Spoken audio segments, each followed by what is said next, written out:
Video narasi kali ini adalah sejarah dan fakta tanpa berniat mendiskreditkan kesukuan atau ras. Kita akan mengungkapkan fakta tentang sejarah Jogja, mengapa kaum etnis Tionghoa tidak boleh memiliki aset di Jogja, dan mengapa populasi Tionghoa yang berjumlah 5%-an penduduk Indonesia menguasai lebih dari 50%-an ekonomi nasional, baik secara langsung ataupun tidak langsung. Kita akan bahas dan kita solusikan masalahnya. Di Indonesia itu penduduk Tionghoa hanya 5%, tapi menguasai ekonomi nasional lebih dari 50%.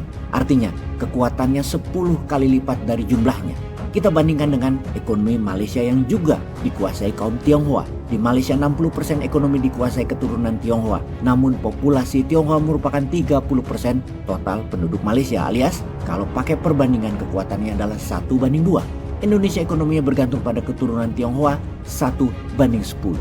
Akar masalahnya adalah minimnya warga Indonesia yang menjadi pengusaha. Budaya kerja atau mental pegawai atau menjadi pejabat daerah, jadi pegawai negeri adalah cita-cita mulia, adalah penyebab utamanya. Bener deh, menjadi pegawai negeri di daerah, pejabat daerah itu cita-cita banyak orang tua pada anaknya. Sehingga setiap 5 tahun pejabat baru, semua keluarganya jadi pegawai Pemda dan bergenerasi. Misalnya dalam 20 tahun ada 4 pemilihan daerah, maka isinya sekarang saudaranya si Anu, saudaranya si itu.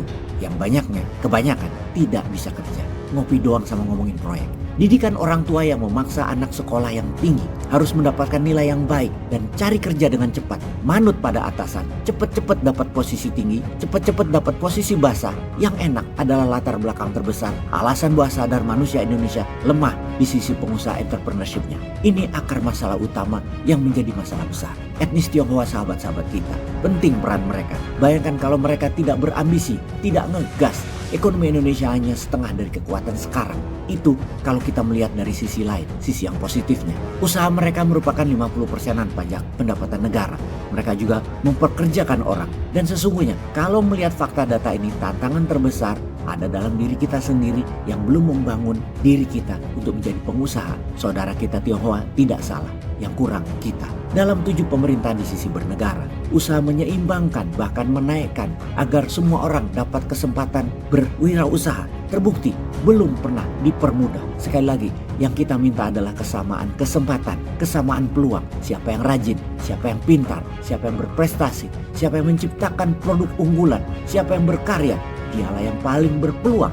Bukan yang dekat pejabat, bukan yang mengatur regulasi, bukan yang kuat modal lalu memakan yang lemah, yang menang. Karena itu tantangan kita yang terbesar sebenarnya pada saat ini adalah entrepreneurship. Bukan hanya ilmu saja. Sekolah saja itu tidak cukup. Di sekolah hanya diajari ilmu dan cari nilai. Begitu tamat sekolah, suruh cari uang, cari kerjaan yang mengerjakan banyak hal yang tidak diajari di sekolah. Ya buat apa sekolah kalau kayak gitu? Sementara saudara kita etnis Tionghoa, karena di rumah orang tuanya mereka ngomongin jualan, dagang, ngomongin transaksi, baik lagi makan, menerima tamu, diskusi keluarga, yang didengar di telinga anak-anak adalah bisnis, dagang, usaha, modal, cuan, sehingga berbisnis itu sudah ada di bawah sadar mereka sejak masih kanak-kanak. Di sisi lain, kaum kebanyakan anak-anaknya sekolah seharian, bapaknya bekerja, pulang malam, gak ketemu anak karena sibuk jadi pegawai negeri atau pegawai swasta milik keturunan Tionghoa. Weekend istirahat tidur seharian, minggu jalan dengan keluarga,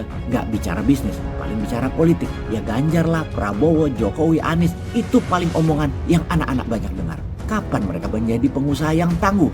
Ngerti bisnis juga enggak? Itulah akar masalahnya. Sahabat, kita ke Jogja sekarang di mana etnis keturunan Tionghoa dilarang memiliki aset tanah properti di Jogja.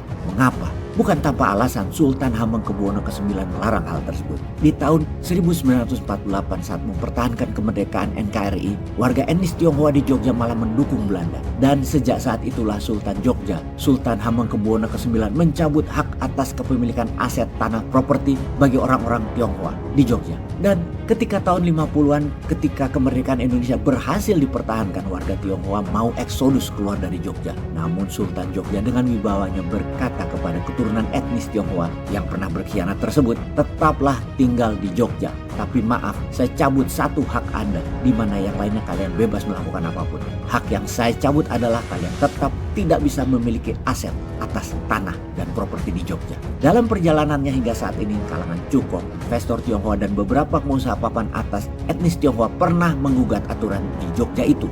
Dalilnya adalah rasis dan tidak adil. Namun oleh Mahkamah Agung tetap tidak dikabulkan karena hal itu bagian dari keistimewaan Yogyakarta. Inilah peluang dahsyat di Jogja. Peluang di Jogja adalah aset milik Anda di Jogja.